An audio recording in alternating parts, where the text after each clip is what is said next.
Selamat pagi ya, kita bersama lagi dalam ruang bicara yang dibawakan kepada anda tentunya di Bernama TV dan sudah pastilah kita masih lagi memfokuskan tumpuan kita kepada PRU15 dan sudah pastilah sekarang ini debaran semakin terasa kerana tinggal 2 hari saja lagi hari pembuangan undi dan sudah pastilah parti-parti politik yang bertanding dalam PRU15 ini sedang meningkatkan kempen mereka dalam usaha untuk menarik hati pengundi yang akan membuang undi dalam pilihan raya umum yang ke-15 ini.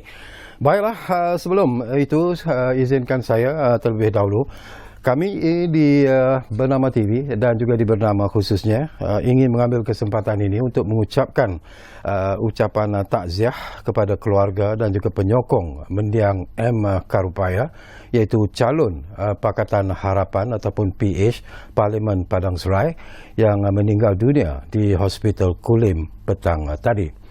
Dan mengikut Ketua Polis Daerah Kulim, Superintendent Muhammad Rizwan Saleh, beliau berkata bahawa mendiang meninggal dunia di Hospital Kulim pada jam 2.27 petang tadi. Dan kami juga difahamkan bahawa mendiang dimasukkan ke Hospital Kulim pada Isnin lalu selepas mengalami pendarahan pada bahagian perut. Karupaya merupakan bekas tentera yang telah meluangkan sebahagian hidupnya dalam perkhidmatan awam dan juga dalam dunia politik. Dan mendiang berumur 69 tahun dan merupakan ahli PKR memenangi kerusi itu pada PRU 2018 selepas menewaskan Leong Yong Kong dari MCA dan juga Muhammad Sobri Osman dari PAS.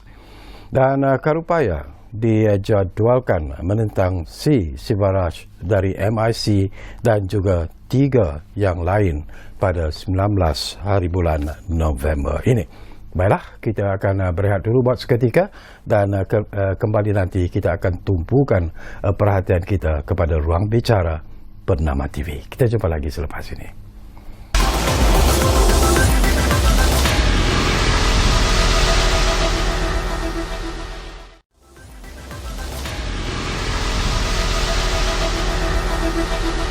Baiklah, kita kembali semula ke ruang bicara ini dan seperti yang saya sebut di awal tadi, kita masih lagi menumpukan perhatian kepada PRU15 dan topik yang menjadi pilihan kita di ruang bicara hari ini ialah PRU15, misi menakluk Shah Alam merampas Selangor. Ini tentunya lah merupakan satu topik yang cukup menarik sebenarnya. Dan insyaAllah sebentar lagi kita akan cuba hubungi seorang tetamu untuk bercakap tentang isu ini dan kita akan hubungi tetamu ini melalui kemudahan Zoom. Dan tetamu yang menjadi pilihan kita di ruang bicara ini ialah saudara Isham Jalil yang merupakan calon Barisan Nasional untuk kerusi P108 Shah Alam. Dan seperti yang saya katakan, ini merupakan satu topik yang cukup penting dan menarik sebenarnya, dan kita sudah pun mengetahui bahawa sememangnya lah menjadi hasrat dan juga cita-cita Barisan Nasional di Selangor khususnya. Mereka bukan sahaja ingin memenangi sebanyak kerusi parlimen yang ada dipertandingkan di negeri Selangor ini, 22 secara keseluruhannya, tetapi yang lebih penting mereka juga ingin merampas semula tampuk kepimpinan negeri Selangor kerana ianya merupakan sesuatu yang sebenarnya menjadi cita-cita bagi BN secara keseluruhannya, terutamanya di BN Selangor sendiri. Dan bila kita bercakap tentang tetamu yang akan kita hubungi melalui kemudahan Zoom, Isham Jalil bukanlah asing sebenarnya bagi kita. Saya sendiri pun selalu membaca tulisan-tulisan beliau, terutamanya dalam media sosial. Dan kalau kita lihat kepada latar belakang Isham Jalil sendiri, dia merupakan seorang anak muda, seorang muka baru yang cukup berkaliber sebenarnya. Dan kalau kita lihat latar belakang beliau, terutamanya penglibatan beliau dalam politik di Selangor sendiri, ianya sebenarnya sesuatu yang penuh dengan pengalaman dan sebagainya. Dan harus diingat bahawa saudara Isham Jalil juga sebelum ini pernah menjadi pengarah Penerangan UMNO Selangor, pernah juga sebenarnya menjadi pegawai khas untuk Datuk Seri Najib ketika Datuk Seri Najib menjadi Perdana Menteri, dan beliau juga sekarang ini menduduki di salah satu kerusi di MKT UMNO. Jadi itulah pengalaman yang ada kepada tetamu kita, Saudara Isham Jalil, calon BNP 108 Shah Alam. Assalamualaikum Syam. Waalaikumsalam bang. Hey, lama kita tak berjumpa lah Syam. I remember, saya ingat 5 tahun lepas saya bang. Betul. Saya di bernama saya. How are you? Macam mana bang? Apa khabar? Okey lah, sihat alhamdulillah. Syam okey Okey. Okey Syam, kita nak bercakap tentang topik yang saya kira menarik sebenarnya, iaitu PRU 15, misi menakluk Shah Alam, merampas Selangor, dan itu tepat sebenarnya dengan cita-cita dan hasrat BN khususnya di Selangor sendiri. Tapi sebelum itu Syam, saya juga nak dapat pandangan Syam secara ikhlas lah tentang senario PRU ke-15 ini, kerana ianya dikatakan sebagai satu PRU ataupun pilihan umum yang penuh dengan cabaran, penuh dengan pelbagai dugaan dan juga cabaran sebenarnya. Boleh kita kongsi bersama Syam? Ya, saya ingat kali ini sentimen keadaannya amat berbeza berbanding dengan PRU 14 yang lepas. Betul. Sebab sentimennya lain, isunya lain, dan pertambahan pengundi baru dan pengundi mudanya ramai. Di satu Malaysia ada 5 juta pengundi baru dan first time voters dan pengundi muda. Dan lepas undi 18, ini pertama kali pilihan raya yang kita ada pilihan raya umum yang kita ada undi 18 ni.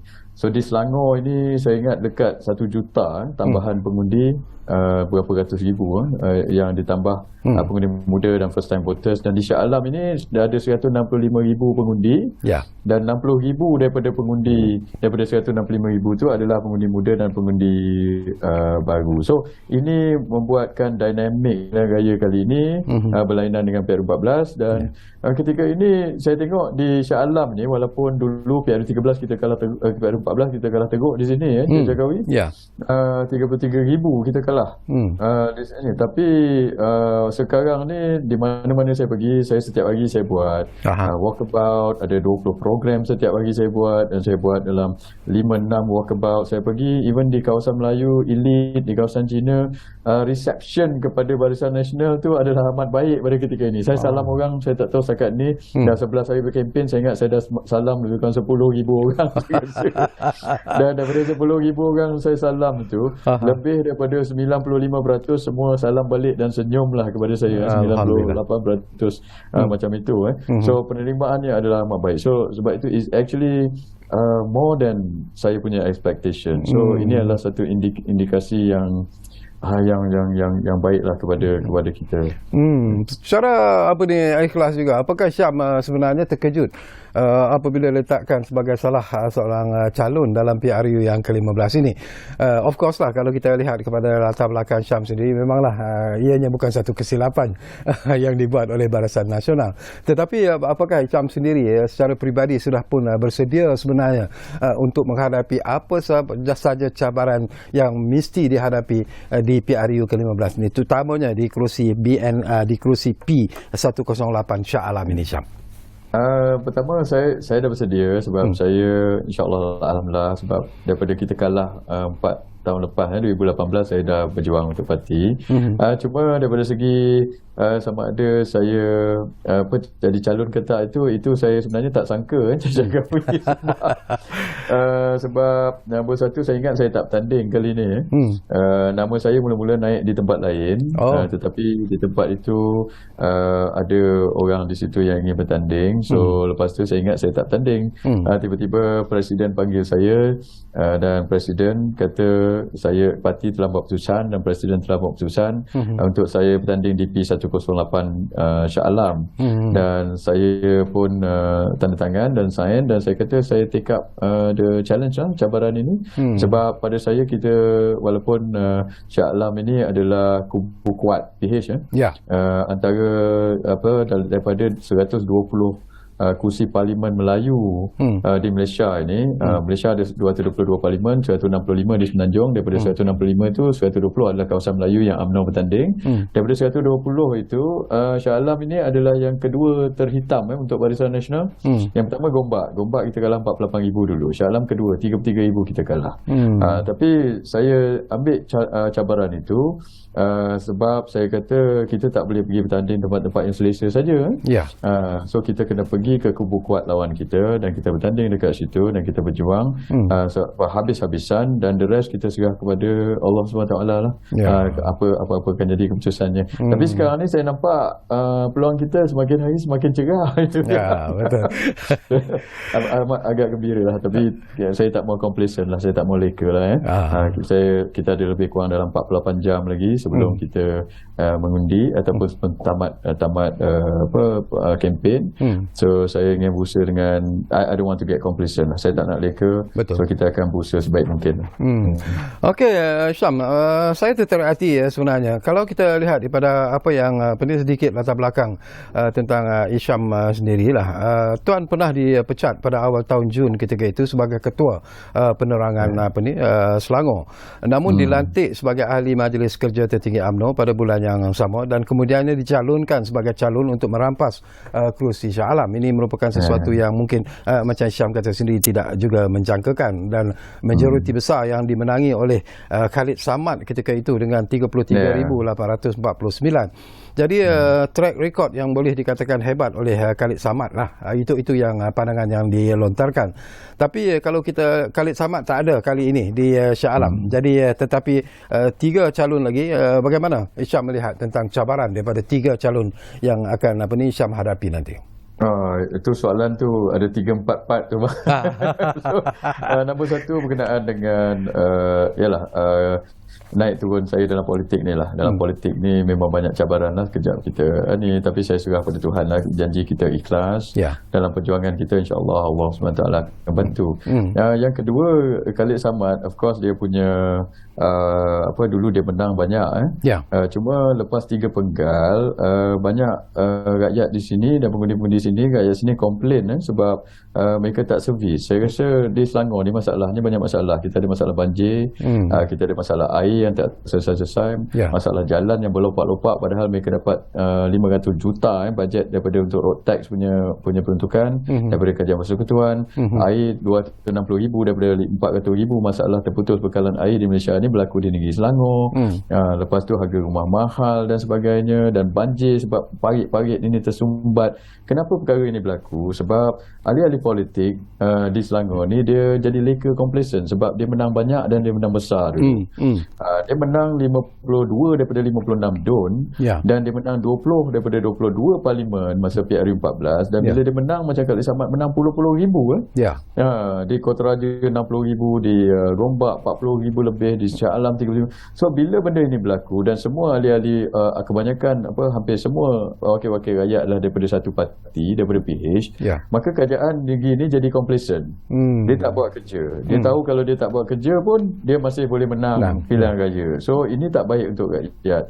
So bayangkan kali ini ahli parlimen di Shah Alam ini, di ibu negeri kerajaan PH ini adalah daripada Barisan Nasional, daripada saya. So kalau mereka tak buat kerja, PH tak buat kerja, saya yang buat kerja. So kita akan bersaing daripada segi perkhidmatan yang terbaik untuk rakyat. Persaingan ini adalah persaingan yang baik. So itu akan memberikan perkhidmatan yang terbaik untuk rakyat lah. Sebab mereka pun saya ingat kalau saya menang, bila saya menang di Parlimen Shah Alam ini akan send a shockwave to the whole of the kerajaan negeri Selangor bahawa kalau mereka tak buat kerja, maka mereka akan ditukar oleh rakyat. Dia pun takut nak hilang kerajaan negeri ni. Bayangkan saya menang di Shah Alam ini, lepas ini kalau dia tak buat kerja juga dalam tempoh 6 bulan, kita akan take over kerajaan negeri. Tapi apa-apa pun saya ingat rakyat akan send a signal tu. Apa-apa yang telah mereka tak buat dalam tempoh 3 penggal lepas, kali ini rakyat akan bersuara. Dan sebab itu saya rasa pun macam 2 wakil rakyat di Shah Alam ini lari keluar dari kawasan Cik Jokowi. Khalid Samad saya ingat dia lari pergi Titik Mangsa. Dia pun tahu lepas banjir di Seri Muda itu hari banyak rakyat komplain pasal dia. Ya. Dan Roziah juga, walaupun dia adun di Batu Tiga ini, tapi dia pun lagi nak pergi jadi ahli parlimen tempat lain pula. So macam mana? So dua wakil rakyat mereka dah lagi. So tak apalah. Dia lagi, kita pergi sini, kita akan menjadi penyemak imban yang baik untuk rakyat. InsyaAllah bila saya diberi peluang, atau kalau saya diberi peluang di sini, saya akan buat yang terbaik untuk menyemak imban mereka. So kalau mereka tak turap jalan, saya akan usahakan untuk turap jalan. Lepas itu bila kita pergi pilihan negeri nanti, tengok macam mana. So, Alhamdulillah. Ya. Okey, tadi pun Syam sebut jugalah kalau kita imbas kembali kepada PRU yang lalu, daripada 22 kerusi parlimen, 20 dimenangi oleh PH, tetapi kali ini mungkin satu situasi yang berbeza sebenarnya mungkin akan berlaku. Tetapi daripada pemerhatian dan juga perasaan Syam sendirilah, daripada 22 kerusi parlimen itu, agak-agaknya lah berapa kerusi parlimen yang mungkin boleh ditawan semula oleh Barisan Nasional dalam PRU kali ini, Syam? Kita punya figure, tapi saya tak boleh sebutlah dalam public. Tapi figure tu amat baiklah sebenarnya, Cik Syakawi. Sebab kita tak boleh, kita tak mau jadi macam PH hari kedua berkempen minggu lepas, Anwar Ibrahim dah kata dia menang 100 kursi. Hafizi pula kata hari ketiga berkempen dia dah menang 80 kursi. Dia kata saya tak tahu macam mana dia orang ni kira, sebab pada saya itu mungkin propaganda mereka untuk menyejukkan hati mereka sendirilah. Mereka tahu mereka tak ada sokongan, tapi untuk memujuk diri sendiri yang mereka ada sokongan, dia buat keluarkan propaganda itu atas kajian mereka sendiri. Sebab lepas 2 hari berkempen, macam mana awak tahu boleh menang 80 kursi? Kita ada 12 hari lagi berkempen tu. Terutama apabila pengundi-pengundi yang ada pada kali ini adalah pengundi baru. 5 juta masuk. Di Shah Alam macam saya cakap tadi, 60,000 masuk. So dia orang ini saya rasa tak ada parti politik yang boleh gauge secara accurate, secara tepat mereka akan pergi ke mana. Sebab mereka ni tak ada affiliation, tak ada association dengan mana-mana parti politik. Macam di Selangor ni pun, hardcore kita estimate daripada seluruh pengundi Selangor, yang hardcore kepada PH 15%, hardcore kepada Barisan 15%, dan 70% atas pagar. So apa-apa kajian yang mereka buat itu, yang untuk memujuk diri sendiri itu biarkanlah mereka shock ke apa ke, kita tak kisahlah. Tapi macam kita ada angka kita, dan saya tengok kalau Shah Alam ini kita menang, maka sebab Shah Alam ni macam saya cakap tadi adalah kursi kedua tu susah untuk UMNO di seluruh negara, 33,000. Dan saya dihantar ke sini, saya take up the challenge. Kalau saya menang di Shah Alam ini, maka banyak kursi-kursi lain juga kita akan menang. Sebab dia macam pasang surut air lah. Bila air pasang, kalau air pasang, maka banyak kapal-kapal akan lepas. So tanggungjawab saya berharap untuk saya menjadikan air itu pasang tinggi lah, supaya bukan saja saya lepas. Kalau saya melepasi paras air untuk di Shah Alam ini, analogi dia, maka kawasan-kawasan yang lain yang marginal pun insyaAllah akan lepas lah. Saya akan berusaha dengan bersungguh-sungguh lah. Okey. Satu persoalan yang juga menarik, dan ianya menjadi mainan jugalah di kalangan pemerhati-pemerhati politik, terutamanya dari PH sendiri.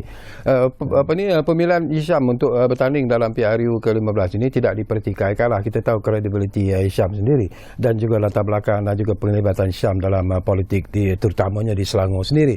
Tetapi apabila ada tokoh-tokoh veteran, tokoh-tokoh lama yang digugurkan oleh UMNO ataupun BN dalam pilihan raya umum kali ini, tentunya seperti Tan Sri Nor Omar sebagai satu contoh yang cukup baiklah. Dan kemudian mengendengahkan Tengku Zafrul di Kuala Selangor, Khairy Jamaluddin di Sungai Buloh. Jadi apakah Syam melihat bahawa ini juga akan memberi satu dimensi yang cukup menarik sebenarnya kepada pengundi-pengundi di Selangor, ataupun ianya akan memberi kesan yang mungkin tidak dijangkakan? Syam? Ya betul. Saya setuju tu, dinamik dia akan memberi impact lah. Sebab macam kita cuba di Melaka dan Johor, kita letak muka-muka baru Cik Syakawi. Di Melaka kita letak 80% muka baru, di Johor 70% muka baru. Dan bukanlah eksperimen, kita punya tindakan ini telah membuahkan hasil. Sebab saya ingat rakyat apa yang kita nampak ialah rakyat nak pembaharuan dalam politik Malaysia, terutama dalam UMNO dan Barisan Nasional. So bila kita letak calon-calon daripada muka baru yang tak ada baggage, yang disukai rakyat, maka kita boleh berjaya. Kali ini pun dalam PRU 15 ini saya ingat kita tahu 70% muka baru. So kita harap formula ini akan berjaya lah berbanding dengan PH. PH dia letak calon-calon recycle banyak saya ingat. Dan PPBM atau Perikatan Nasional pun sama. Terutama di Selangor ini kita kena letak muka baru lah, sebab kita dah kalah banyak kali di Selangor ini. So kali ini untuk kita cuba memenangi, so kita kena cuba formula yang kita dah buat, kita cuba di Melaka dan di Johor itu, dan harapan saya agar formula muka baru ini akan membuahkan hasil. Dan saya tengok sebab kebanyakan pemundi baru yang masuk ni orang muda, mereka pun nak orang muda yang faham masalah mereka untuk mewakili mereka. Sebab masalah sekarang ni tak sama macam masalah 30-40 tahun lepas Cik Jokowi. So macam zaman Mahathir dulu masalahnya lain. Masa tu tak ada apa internet punya ini, tak ada apa elektronik punya trade dan sebagainya. So sekarang ni macam-macam masalah itu berbeza. Dan dulu rumah mungkin tak semahal sekarang. Sekarang ni orang muda tak ada kerja. Lepas tu bila dia nak kerja pula, nak berniaga pun tak boleh. Sebab susah nak dapat permit. Dan kita ada masalah underemployment, which is dia ada degree tapi dia kerja bawa Grab. Dulu mungkin kurang masalah-masalah ini, tapi sekarang masalah berbeza. So mereka memerlukan pemimpin yang boleh faham masalah-masalah ini untuk membawa aspirasi mereka ke parlimen. So itu yang kita ketengahkan, sebab kita mendengar apa yang dihajatkan oleh orang-orang muda ini, dan kita akan lakukanlah dan kita akan bawa perjuangan mereka ini. Okey, kita hampir-hampir di penghujung sebenarnya apa ni Syam ya. Kita tinggal lebih kurang 2 minit saja lagi. Satu soalan yang terakhir, tapi mungkin lebih sensitif lah soalan ini, tapi saya nak lontarkan juga soalan ini kepada Hisham. Ada yang mengatakan bahawa Hisham Jalil ini adalah seorang ahli UMNO yang terlalu pro Datuk Seri Najib, dan dan apakah tuduhan ataupun tuhmahan seperti ini mungkin akan memberi kesan kepada pengundi-pengundi yang mungkin yang berada di Shah Alam? Okey, jap, ada noise, ada gangguan bunyi tak apa. Ada gangguan bunyi, tapi tak apalah, saya jawab. Datuk Najib tu kawan saya, dia sahabat saya. Saya pernah kerja dengan dia sejak daripada 2013 dan saya kenal dia sejak 2008. Sejak 2008 apabila saya berkhidmat di unit perancangan ekonomi. Ketika itu dia Menteri Kewangan. So macam saya, apa-apa pun saya memang tak lupa, tak tinggal kawan saya lah. Apa-apa orang nak kata pada dia itu biasalah dalam politik ni. Macam-macam orang kata. Dan masa kes dia di mahkamah itu, dia telah disabitkan kesalahan. Tapi ada perkara-perkara yang kita rasa dia tidak mendapat perbicaraan yang adil pada ketika itu. So kita akan sebab kita nak dia dapat perbicaraan yang adil lah dekat situ. Tapi macam sebelah sana pula, kes-kes macam PH 15 kes digugurkan sebelum hakim membuat keputusan. Ini yang tak betul. So PH ni dia kata dia tuduh Barisan Nasional ni rasuah, korup dan sebagainya.